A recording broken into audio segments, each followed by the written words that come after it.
Hello guys, in this video I'm going to show you how to turn on the show notice to skippers on your route function on the NavShip application.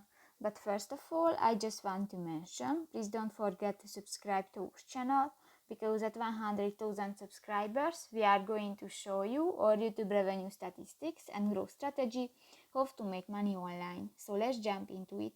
First of all, open the application on your device.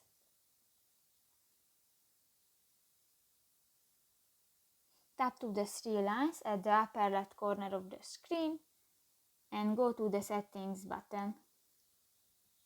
Scroll down and in the layers section you can find the fourth option, the show notices to skippers on your route, and if you want enable, just click to the next white circle and done. So that's pretty much it for this video guys. See you in the next one. Bye bye.